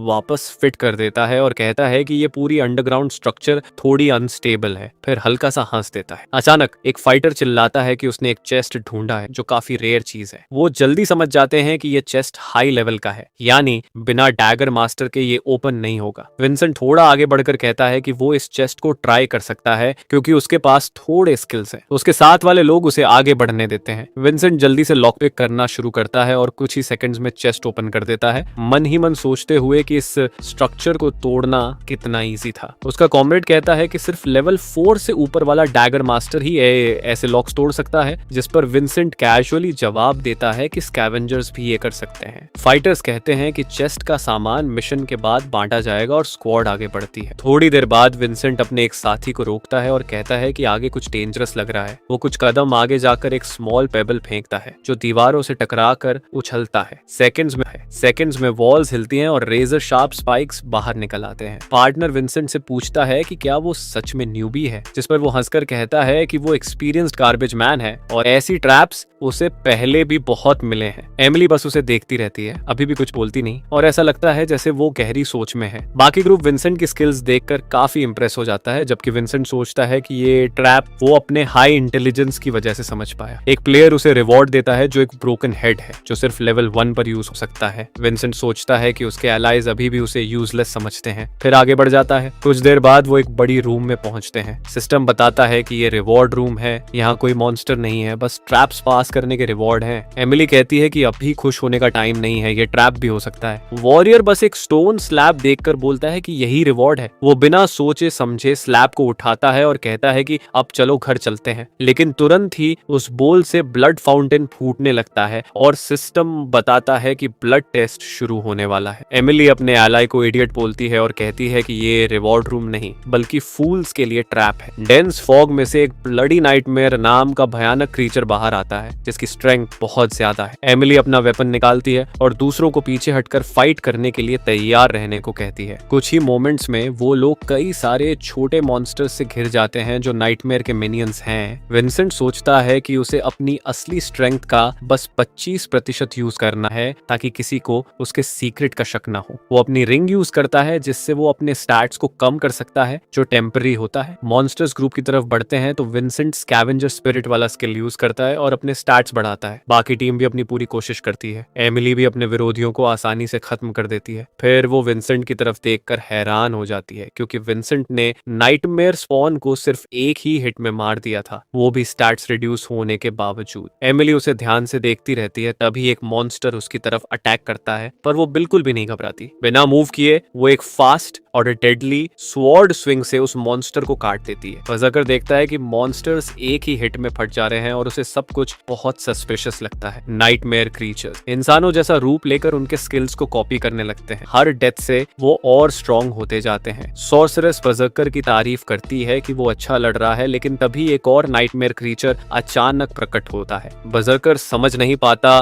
कि ये क्या हो रहा है और तभी मॉन्स्टर एक तेज अटैक में उसकी आर्म काट देता है। बर्ज़र्कर दर्द से चीखता है और कुछ हीरोज उम्मीद खो देते हैं, क्योंकि मॉन्स्टर को सिर काटने पर भी कोई फर्क नहीं पड़ता। मॉन्स्टर बर्ज़र्कर को मारने ही वाला होता है कि उसका वार हवा में रुक जाता है। एमिली उस पर कूदकर उसे फ्रीज कर देती है और ताना मारती है कि कितने एलाइज कितने हेल्पलेस हैं। वो मॉन्स्टर को खत्म करने की तैयारी करती है और कहती है कि ये एनिमी उसके लिए कोई खतरा नहीं है। एलाइज को पैथेटिक बोलकर वो उन्हें डांटती है, लेकिन स्पॉन बार बार रिस्पॉन हो रहा है। सॉर्सरेस कहती है कि ये क्रीचर्स बहुत फास्ट हैं और वो एक साथ इन्हें खत्म करने वाला मैजिक कास्ट नहीं कर पा रही। विंसेंट कहता है कि अगर सोर्ड बेकार है तो कोई और स्पेल यूज करना चाहिए और वो आगे बढ़ता है। प्रॉपर तैयारी करके वो बिग बैंग वाला स्किल यूज करता है ताकि बड़ी जगह को कवर करके सबको साफ कर सके। सॉर्सरेस कहती है कि बिग बैंग वाला स्पेल हाई लेवल पर कास्ट होता है और इतनी जल्दी कास्ट करना लगभग इम्पॉसिबल है। शी ऑल्सो अपने आप से पूछती है कि एक फर्स्ट लेवल वाला प्लेयर ऐसे आउटस्टैंडिंग रिजल्ट कैसे कर पा रहा है। मीनवाइल ब्लडी नाइटमेयर अभी भी हराया नहीं गया है और बार बार उठकर इंट्रूडर्स को खत्म करने के लिए तैयार हो रहा है। उसके कई मिनियंस विंसेंट पर अटैक करने के लिए तेजी से आगे बढ़ते हैं ताकि अपनी रेजर शार्प दांतों से उसे चबा सकें। विंसेंट उन्हें पास आने देता है, फिर एक जोरदार बैटल क्राई निकालता है जिससे वो कुछ पल के लिए रुक जाते हैं। ब्लड नाइटमेयर्स के क्रीचर्स शॉक में जम जाते हैं। विंसेंट उसी समय आगे की तरफ दौड़ता है और बर्ज़र्कर स्टेट में चला जाता है, जिससे उसकी स्पीड और स्ट्रेंथ डबल हो जाती है। वो सिर्फ पंचेस से ही कई ओपोनेंट्स को बड़ी आसानी और ग्रेस के साथ कुचल देता है, लेकिन उसे दिखता है कि उसके मारने के बाद भी उनके पीसेस एक दूसरे से जुड़कर वापस खड़े हो रहे हैं। वो पीछे मुड़कर देखता है और समझता है कि इस बार ये क्रीचर कुछ ज्यादा एक्सप्रेसिव रूप ले रहा है। कुछ सेकंड्स में उसके सामने कई दसियों मीटर ऊंचा एक ह्यूज ब्लॉक जैसा मॉन्स्टर बन जाता है। सॉर्सरेस इस मॉन्स्टर को देखकर शॉक में पूछती है कि ये इतना बड़ा कैसे हो गया। विंसेंट कहता है कि शायद ये सारे छोटे मॉन्स्टर्स एक साथ मर्ज होकर एक बड़ा क्रीचर बन गए हैं ताकि सबको एक साथ खत्म कर सके। सॉर्सरेस कहती है कि ये क्रीचर इस जगह के लिए बहुत स्ट्रॉन्ग है, क्योंकि अब ये रॉयल लेवल क्रीचर बन चुका है। विंसेंट समझाता है कि ब्लडी नाइटमेयर अपने ओपोनेंट को इमिटेट कर सकता है और सोचता है कि ये किंग रैंक मॉन्स्टर आखिर किसे इमिटेट कर रहा है। तभी ब्लड जायंट अपना हाथ विंसेंट की तरफ बढ़ाता है ताकि उसे पकड़कर कुचल दे। उसके वार की ताकत इतनी भयानक होती है कि एक छोटा सा अर्थक्वेक जैसा झटका लग जाता है, लेकिन मुख्य मैन किसी तरह मिरेकल की तरह उस अटैक से बच जाता है और पीछे कूदकर सेफ दूरी पर पहुंच जाता है। विंसेंट समझ जाता है कि ये मॉन्स्टर शायद उसे इमिटेट कर रहा है, जिसका मतलब इसे हराना बहुत मुश्किल होगा। एमिली कॉन्फिडेंटली आगे आती है और बाकी सबको पीछे हटने को कहती है। वो बोलती है कि वो इस मॉन्स्टर को आसानी से निपटा देगी और कुछ ही मिनटों में खत्म कर देगी। ब्लडी नाइटमेयर एमिली पर अटैक करने को तैयार होता है, लेकिन एमिली ही पहले इनिशिएटिव ले लेती है। वो तेजी से उसकी अटैक्स डॉज करते हुए उसके बॉडी पर चढ़ जाती है। कुछ ही मोमेंट्स में वो हवा में जंप करती है ताकि सही एंगल से अटैक कर सके। ब्लडी नाइटमेयर समझ जाता है कि वो एमिली को गिराने के लिए एक्स्ट्रा कोशिश नहीं कर पाएगा और बस डिफेंड करने की कोशिश करता है, जिससे एमिली उसे सीधे सिर पर हिट नहीं कर पाती। विंसेंट एमिली को देखकर हैरान और इम्प्रेस्ड होता है, क्योंकि उसने मॉन्स्टर के क्लॉ को इतनी आसानी से फ्रीज कर दिया, लेकिन ये मॉन्स्टर जैसा है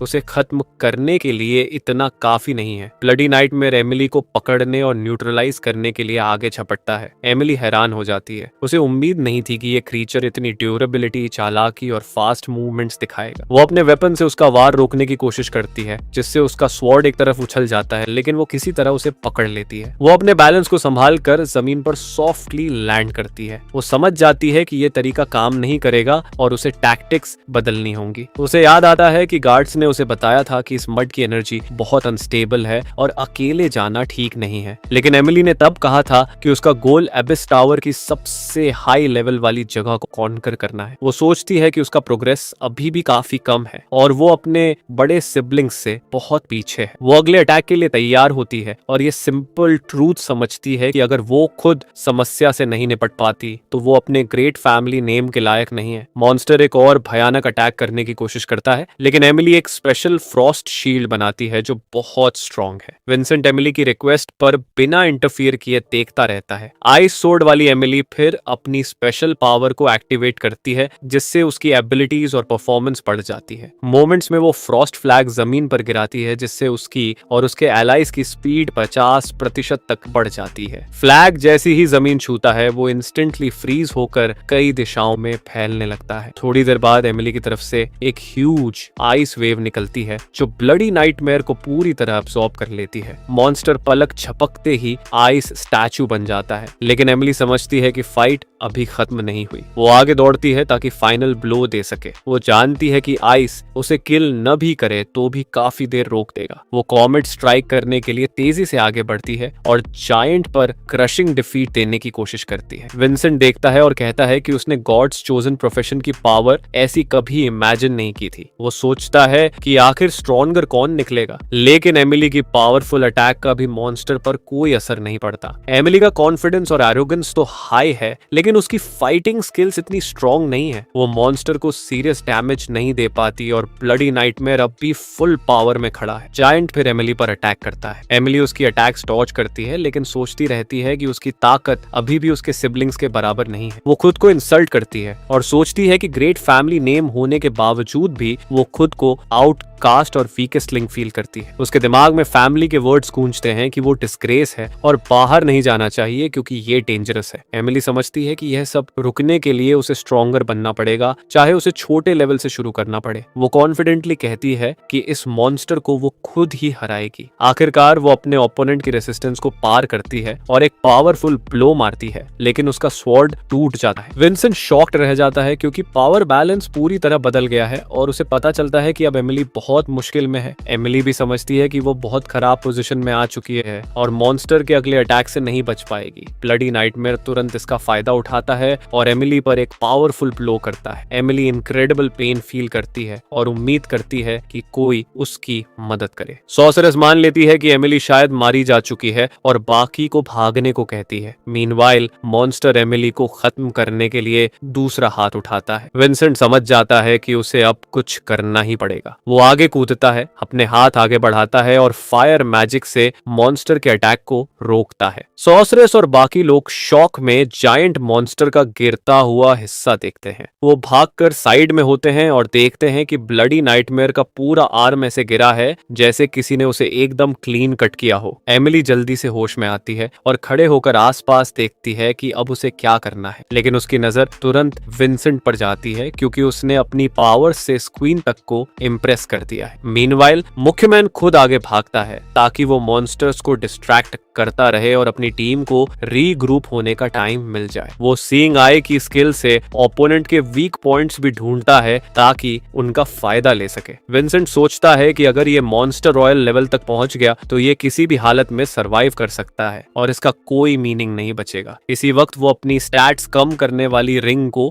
एक्टिवेट करता है। उसे समझ आ जाता है कि अब पीछे हटने का कोई मतलब नहीं है क्योंकि सबकी जान इसी पर डिपेंड है। फुल स्ट्रेंथ लौटते ही वो एक और फायरबॉल स्किल यूज करता है ताकि मॉन्स्टर को मैसिव डैमेज दे सके। ब्लडी नाइटमेयर विंसेंट की तरफ दौड़ता है उसे अपनी जॉज में दबोचने के लिए। विंसेंट लगातार मूव करता है, एक के बाद एक अटैक डॉज करता है ताकि एनिमी को थकाया जा सके। सॉर्सरेस कहती है कि विंसेंट कितनी तेजी से मूव कर रहा है जैसे वो कोई गार्बेज मैन नहीं बल्कि एक्स्ट्रा क्लास प्लेयर हो। विंसेंट एक एक करके हर अटैक को मास्टरफुली डॉज करता है, जमीन पर ग्रेस से लैंड करता है और फिर साइड जंप लेकर एरिया डैमेज से भी बच जाता है। उसे समझ आता है कि जब तक वो ब्लड नाइटमेयर का वीक स्पॉट नहीं ढूंढता तब तक सब खतरे में है। वो एक साथ कई फायर ब्लास्ट मॉन्स्टर के बॉडी पर छोड़ता है ताकि वीक स्पॉट मिले, लेकिन विंसेंट इस बात से फ्रस्ट्रेट हो जाता है कि मॉन्स्टर का कोई भी पार्ट उड़ाओ वो फिर से ग्रो होकर वापस आ जाता है और उसे अब तक एक भी वीक स्पॉट नहीं दिखा। कुछ पल बाद उसे एक आइडिया आता है कि शायद ये क्रीचर रिमोटली कंट्रोल्ड है और वो अपने साथियों से कहता है कि वो ब्लड बोल में पड़ी स्टोन टैबलेट उसकी तरफ फेंकें जिसमें कुछ डेटा था। वॉरियर सही एम लेकर टैबलेट उसकी ओर फेंक देता है। सिस्टम विंसेंट को नोटिफाई करता है कि उसने इंटेलिजेंस टेस्ट पास कर लिया है और कहता है कि अगर वो एंशिएंट स्पेल को डिसाइफर कर ले तो कर्स लिफ्ट किया जा सकता है। विंसेंट पूरी बात पढ़ भी नहीं पाता कि ब्लडी नाइटमेयर अचानक बीच में आकर स्टोन स्लैब को पकड़ लेता है और तुरंत उसे अपनी माउथ में डालकर निकल जाए। उसके बॉडी से एक ईरी ग्लो निकलने लगता है और सिस्टम बताता है कि bloody night nightmare invincible mode में जा चुका है। एमिली घबराकर पूछती है कि ये मॉन्स्टर अचानक फ्रीज क्यों हो गया, जिस पर विंसेंट जवाब देता है कि वो सब बड़े मुसीबत में पड़ गए हैं। प्रोटैगनिस्ट बताता है कि मॉन्स्टर अब इनविंसिबल मोड में है, मतलब उसकी स्किल्स और भी ज्यादा पावरफुल हो चुकी हैं। एमिली अब उसके पास आती है और कहती है कि उसका फेस जाना पहचाना लग रहा है, क्या वो पहले कभी मिले हैं? विंसेंट हैरान होकर बताता है कि वे 2 साल पहले बिजनेस में मिले थे और तब वो एक गार्बेज मैन था जो सिर्फ एक्सपीरियंस पॉइंट्स कमाता था। वो ये भी बताता है कि एमिली ने ही उसे उसका पहला एक्सपीरियंस पॉइंट लेते देखा था। एमिली को सब याद आ जाता है। वो मासूमियत से उसका नाम गैस करती है, विलियम, और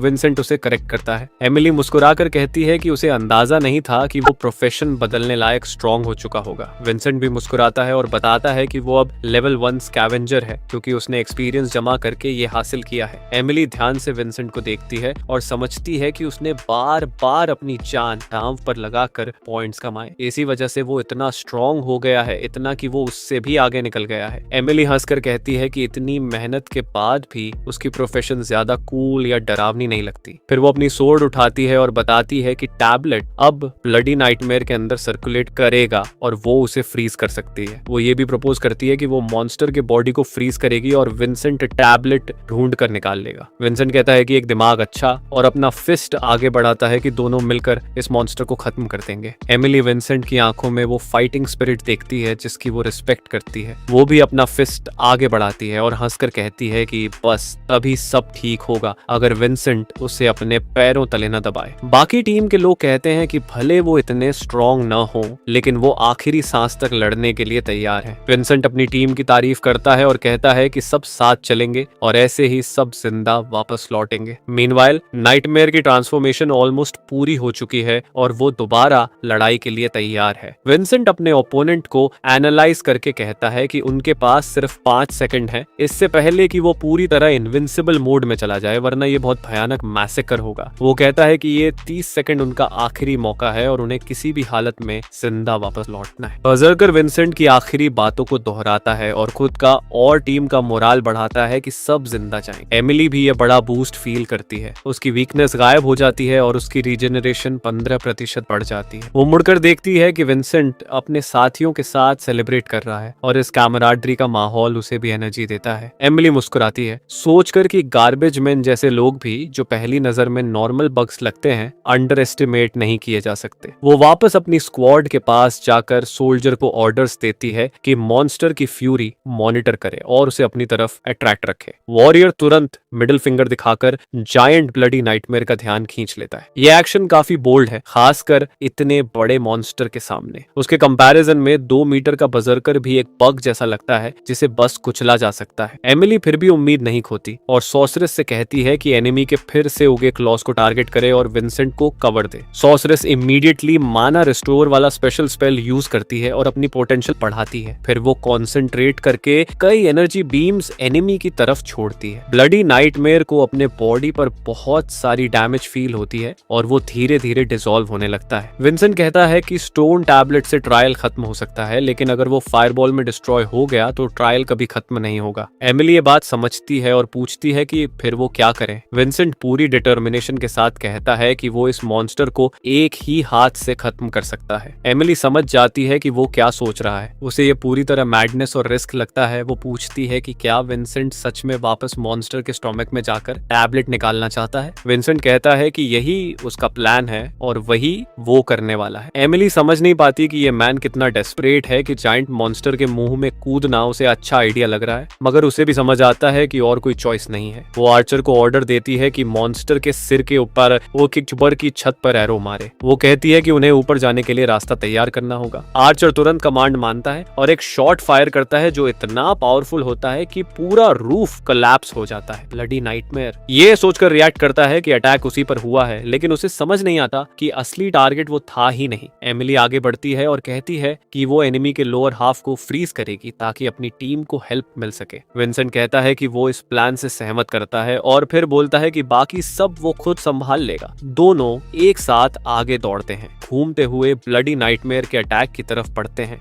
मॉन्स्टर फील करता है कि हीरोज अब उसके खिलाफ एकजुट हो गए हैं, इसलिए वो आखिरी बार उन्हें खत्म करने की कोशिश करता है। विंसेंट को खत्म करने की डेस्परेट कोशिश में वो एक साथ कई टेंटिकल्स फेंकता है, लेकिन हर अटैक बेकार साबित होता है। सारे अटैक झेलने के बाद विंसेंट सोचता है कि उसकी रीजनरेटिव एबिलिटी कितनी काम की है, जिसकी वजह से वो छोटे मोटे घाव तुरंत ठीक कर लेता है। मतलब माइनर इंजरीज उसे डराती नहीं है। एमिली मीनवाइल जायंट क्रीचर के पैरों के पास एक वांटेज पॉइंट लेती है और एक और फ्रॉस्ट फ्लैग बनाती है। कुछ ही पल में वो एक आइसी वाई वेव छोड़ती है जो मॉन्स्टर के लोअर टॉर्सो को पूरी तरह फ्रीज कर देती है। विंसेंट हवा में ब्लर जैसा हो जाता है और एमिली उसे चिल्लाकर कहती है कि उसे मॉन्स्टर की चेस्ट को टारगेट करना चाहिए क्योंकि वहीं बुलसाई मिल सकता है। विंसेंट समझ जाता है कि वो अपनी प्लान पूरी नहीं कर पाएगा क्योंकि वो अभी भी उतना फास्ट और एजाइल नहीं है कि इन बैरियर्स को पार कर सके। वो अपने बजर्क स्टेट से बाहर आता है जिससे उसकी स्पीड 20 बढ़ जाती है। वो पॉइजन रेजिस्टेंस स्किल भी तुरंत यूज करता है और एक स्लो पोशन पीता है। स्किल्स की पावर से ये इफेक्ट्स उलटे हो जाते हैं और स्लो पोशन उसे तेज बना देता है। इसके बाद वो अविश्वसनीय स्पीड से आगे दौड़ता है, कहता है कि ये उसका फाइनेस्ट आवर है। ब्लडी नाइटमेयर खुद को बचाने की कोशिश करता है ताकि वो इस डेंजरस प्लान से निकल जाए। विंसेंट तेजी से पास पहुंच रहा होता है तभी मॉन्स्टर अचानक टेंटिकल्स से सरप्राइज अटैक करता है। विंसेंट बस जोर से गाली निकाल पाता है और अपने हाथों से अटैक रोकता है, लेकिन डैमेज फिर भी आधा ही कम कर पाता है। एमिली अपने साथी को देखकर शॉक्ड रह जाती है। उनका ग्रैंड प्लान एक पल में टूट चुका था। विंसेंट हवा में उछलकर दूर गिरता है और उम्मीद करता है कि लैंडिंग थोड़ी सॉफ्ट हो जाए। वो थका हुआ बोलता है कि ये उसका फाइनेस्ट आवर था, फिर भी वो अपनी पूरी कोशिश के बावजूद बुरी तरह फेल हो गया। वो ये भी कहता है कि एक गार्बेज मैन से इससे ज्यादा उम्मीद नहीं की जा सकती थी जो सोचता था कि सब ठीक हो जाएगा। फिर भी वो मुस्कुराता है और कहता है कि अब भी सब खत्म नहीं हुआ और उसके पास जीतने का हर मौका है। गिरते हुए वो अपने डेटी को पुकारता है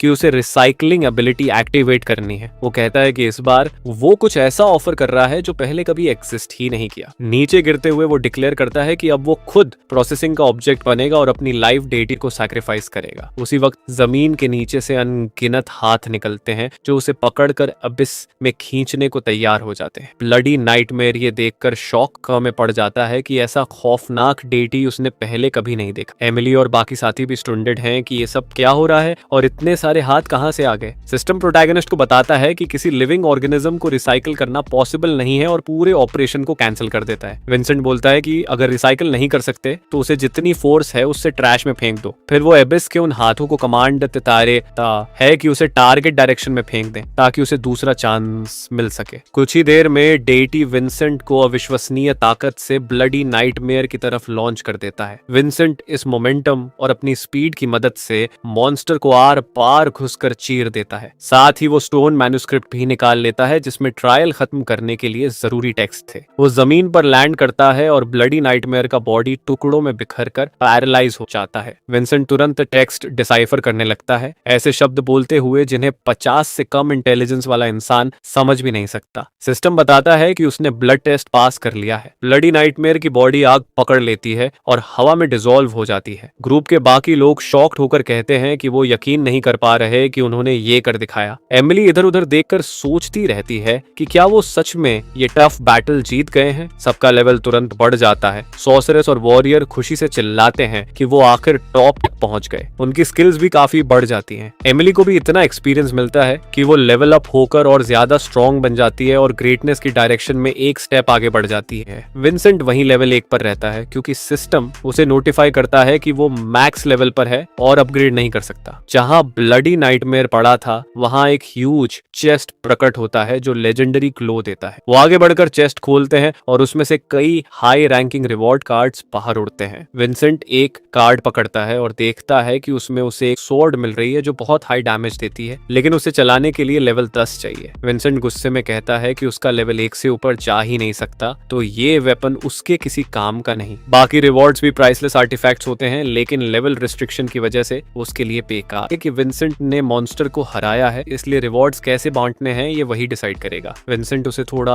अलग ले जाकर कहता है कि उसे बहुत जरूरी बात बतानी है। कुछ समय बाद पोर्टल के पास कई स्पेशल एजेंट्स पहुंचते हैं और उसकी ग्लोइंग एनर्जी को देखते हैं। एक एजेंट हेडक्वार्टर्स से रेस्क्यू टीम भेजने का आदेश मांगता है। तभी पोर्टल हिलता है और एमिली की आवाज आती है कि स्क्वाड भेजने की जरूरत नहीं है। कुछ ही सेकंड बाद एमिली बाहर आती है अपने स्क्वाड मेंबर्स के साथ जो गर्व से उसके पीछे चलते हैं। एक गार्ड खुशी से कहता है कि वो लोग एमिली के लौटने का इंतजार कर रहे थे। कॉरेस्पॉन्डेंट्स कहते हैं कि एमिली के फैमिली से यही उम्मीद थी कि वो आसानी से क्लीन अप कर लेगी, चाहे डेंजर कितना भी बड़ा क्यों ना हो। एमिली गार्ड को हटाती है और कैमरास के लिए पोज करती है। कहती है कि ऐसा कुछ नहीं जिसे वो हैंडल न कर सके। फिर मुस्कुराकर बोलती है कि आखिर वो सी क्लास हंटर है जो बड़े मॉन्स्टर्स को भी हरा सकती है। इसके बाद हम वापस फ्लैशबैक में जाते हैं एमिली और विंसेंट की कॉन्वर्सेशन के उस पल पर। विंसेंट ने उसे ऑफर दिया था कि वो सारे कार्ड्स उसे बेच देगा और दोस्त में डिस्काउंट देगा, सब मिलाकर 500 मैजिक क्रिस्टल्स। एमिली हैरानी से एग्री कर गई। फिर विंसेंट ने उससे कहा कि वो प्रिटेंड करे कि विंसेंट वहां था ही नहीं और उसने पूरी क्लीन खुद की है। एमिली पहले शॉक हुई लेकिन उसे इसमें कोई दिक्कत नहीं लगी और वो मान गई। विंसेंट ने ये भी कहा कि वो लोग आगे निकल जाएं, वो बाद में कैचअप कर लेगा क्योंकि उसे अभी कुछ काम करने हैं। एमिली जाते वक्त सोचती है कि शायद विंसेंट चाहता है कि वो किसी तरह उसकी रणी रहे, लेकिन उसे इसमें कुछ गलत नहीं लगा क्योंकि विंसेंट ने उसकी जिंदगी बचाई थी और टेस्ट पास करवाया था। मीनवाइल विंसेंट अकेला रह जाता है उस अजीब स्टोन स्लैब के साथ और ये समझने की कोशिश करता है कि अब इसके साथ क्या किया जाए।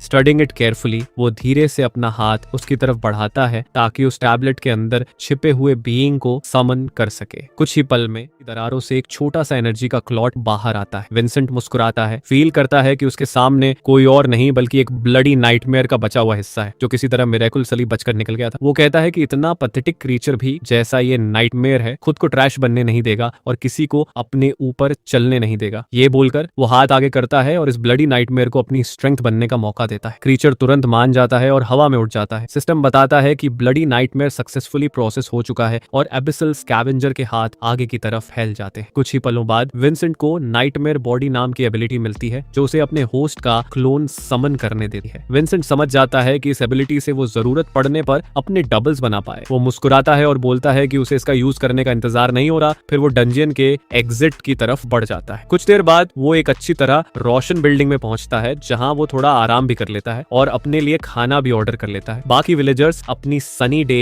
एंजॉय कर रहे होते हैं जबकि विंसेंट इंपॉर्टेंट कैलकुलेशंस में लगा होता है कि उसे अभी कैसे एक्ट करना चाहिए। वो ध्यान से अपना इन्वेंट्री चेक करता है कि कौन सी आइटम्स उसके काम की हैं और कौन सी फेंक देना बेहतर है। वो ये भी सोचता है कि उसने एमिली को सारा हाई लेवल इक्विपमेंट दे दिया था, इसलिए अब वो किसी का अटेंशन अट्रैक्ट नहीं करेगा। थोड़ी सोच के बाद उसे समझ आता है कि स्कैवेंजर्स इतने इनकॉन्स्पिक्यूअस होते हैं कि अगर वो ये आइटम्स चुपचाप बेचे भी तो किसी को पता नहीं चले। लेकिन फिर उसे ये कंफर्टिंग थॉट आती है कि वैसे भी कोई गार्बेज मैन की चीजें खरीदने वाला नहीं। एक तरह से वो डिसाइड करता है कि इन्वेंट्री में मौजूद सारे सामान को प्रोसेस कर ले ताकि कुछ वर्थवाइल मिल जाए। सिस्टम बताता है कि इक्विपमेंट रिवर्क हो गया है और उसके पास एक स्टैंडर्ड पॉइंट आ गया है। विंसेंट समझने की कोशिश करता है कि अभी हुआ क्या है और ट्यूटोरियल प्रॉम्प्ट्स ध्यान से पढ़ता है। सिस्टम बताता है कि उसके पास रिसाइकलिंग स्किल है और स्टैंडर्ड पॉइंट से आइटम्स अपग्रेड और क्रिएट किए जा सकते हैं। विंसेंट सोचता है कि उसे सिस्टम के हिंट्स फॉलो करने चाहिए या नहीं, जबकि सिस्टम उसे सलाह देता है कि वो रेगुलर डैगर को 5 पॉइंट्स में अपग्रेड करे। विंसेंट कैलकुलेशन में लग जाता है कि उसे कितनी चीजें रीवर्क करनी होंगी ताकि रिक्वायर्ड पॉइंट्स मिल। जितना जंक चाहिए था प्रोसेस करने के बाद वो 5 यूनिवर्सल पॉइंट्स अपने डैगर में डाल देता है और वो पूरा रिपेयर और अपग्रेड हो जाता है। विंसेंट मुस्कुराता है, फील करता है कि अब उसके पास अपने वीक वेपन को इन्फिनिटली अपग्रेड करने का मौका है। सिस्टम उसे ट्रेनिंग कंप्लीट होने पर बधाई देता है और बोलता है कि या तो माना रिस्टोर करने वाला मैजिक पोशन ले लो या फिर स्टैट बूस्ट। विंसेंट सोचता है कि अभी उसे एट्रीब्यूट्स लेवल अप नहीं करने, लेकिन माना की दिक्कत आ सकती है। उसे पता है कि बहुत से अनप्रिपेयर्ड लोग माना खत्म होने पर बॉस के लेयर तक पहुंचने से पहले ही वापस लौट जाते हैं। वो तुरंत पोशन चुन लेता है। सिस्टम उसे बधाई देता है और बताता है कि उसने आइटम्स रिस्टोर करना सीख लिया है। सिस्टम ये भी कहता है कि ग्रीनरी रिस्टोर करने के लिए उसे किसी भी कैपेसिटी में 6 पॉइंट्स चाहिए। विंसेंट सोचता है कि ग्रीनरी प्रिपेयर करने के लिए क्लासेस चाहिए, लेकिन उसे कंटेनर का पर्पस समझ नहीं आता। बिना ज्यादा सोचे वो कुक से पूछता है कि उसे कुछ एम्प्टी ग्लासेस दे दे। कुछ ही मिनटों में वो टेबल पर बैठा होता है और सामने 3 एम्प्टी लिक्विड कंटेनर्स रखे होते हैं। ट्रैश को जल्दी से प्रोसेस करने के बाद उसे समझ आता है कि अगला स्टेप रीजनरेशन है और उसके सिर के ऊपर एक वियर्ड सा आइकॉन दिखाई देता है। विंसेंट ध्यान से इन आइकॉन्स को देखता है, सोचता है कि ये कोई मिनी गेम है जिसे उसे जीतना होगा। थोड़ा टाइम बीतता है जिसमें विंसेंट बेस्ट पॉसिबल रिजल्ट लाने की कोशिश करता है। मिनी गेम के नतीजे में वो एक साथ कई कंटेनर्स माना पोशन से भर देते। विंसेंट एक कंटेनर उठाकर कहता है कि ये थोड़ा अजीब लग रहा है लेकिन यूजेबल है। वो जल्दी ही डिसाइड करता है कि एक पीकर देखता है कि इफेक्ट उसके बॉडी पर कैसे पड़ता है। टेस्ट काफी डिस्गस्टिंग निकलता है, ऑलमोस्ट रॉटन एग्स जैसा, लेकिन सिस्टम तुरंत नोटिफाई कर देता है कि उसकी स्ट्रेंथ और एंड्योरेंस कई प्रतिशत बढ़ गई है। विंसेंट खुशी से जगह छोड़ता है, सोचते हुए कि आज वो एक और एबिस साफ करेगा मैक्सिमम इफेक्ट के लिए। जैसे ही वो बाहर निकलता है उसे कुछ थग्स घेर लेते हैं और पूछते हैं कि क्या वो विंसेंट है। विंसेंट संभल कर उन्हें देखता है, सोचता है कि शायद फिर से डेप्ट कलेक्टर्स होंगे। उनमें से एक थग कहता है कि कुछ ही दिन हुए हैं और इसका बिहेवियर ऑलरेडी बदल गया है। एक उसके पास आता है, शोल्डर पर हाथ रखकर बोलता है कि वो सोच रहा था कि इसे मिसिंग रिपोर्ट कर दे क्योंकि काफी टाइम से ढूंढ रहा था। विंसेंट साइड में हटकर कहता है कि वो सारे डेट्स चुका चुका है, उसका इन बैंडिट्स से कोई लेना देना नहीं। सबसे बदतमीज बैंडिट बोलता है कि डेट चुकाने से कॉन्ट्रैक्ट खत्म नहीं होता और विंसेंट जिंदगी भर गार्बेज मैन ही रहेगा। फिर वो पूछता है कि तू किसे बेवकूफ बना रहा है टफ एक्ट करके। बिना सोचे वो विंसेंट की बांह पर पंच मारता है जिससे उसका माना पोशन वाला ग्लास गिर जाता है। वो विंसेंट पर हंसते हुए पूछता है कि क्या उसे इतना दुख होता है कि ग्लास तक पकड़ नहीं पा। बाकी बैंडिट भी फिस्ट क्रैक करते हैं और कहते हैं कि इसे देखना हमेशा डिस्गस्टिंग। विंसेंट को याद आता है कि रूल्स के हिसाब से अबिस के बाहर स्किल्स यूज करना मना है जब तक तुम लॉ एनफोर्समेंट ऑफिसर न हो। एक बैंडिट उसे डील ऑफर करता है कि अगर वो सारे फेल्ट पर्ल्स जमीन से एक एक करके खा ले तो वो उसे जाने देगा। क्रिमिनल ये भी जोड़ता है कि वो पर्ल्स इकट्ठे करने में उसकी मदद भी करेगा क्योंकि छोटे भाइयों की मदद करनी चाहिए। विंसेंट घूमकर कहता है कि वो मान जाएगा लेकिन पहले वो उसके एस को किस करे। बैंडिट गुस्से से पागल हो जाता है और विंसेंट के चेहरे पर मारने के लिए हाथ उठाता है बिना ये सोचे कि आगे क्या होने वाला। तभी उसे अपने बॉस की प्रेजेंस महसूस होती। वो हैरानी से पूछता है कि वो यहाँ क्या कर रहा है। बॉस का नाम रोड्रिगो सीजर होता है जो सी क्लास हंटिंग ग्रुप का मैन है। वो अपने आदमी के पास जाता है और उसकी टाई पकड़कर पूछता है कि लोग इकट्ठे हुए या नहीं। वो जवाब देता है कि एक बंदा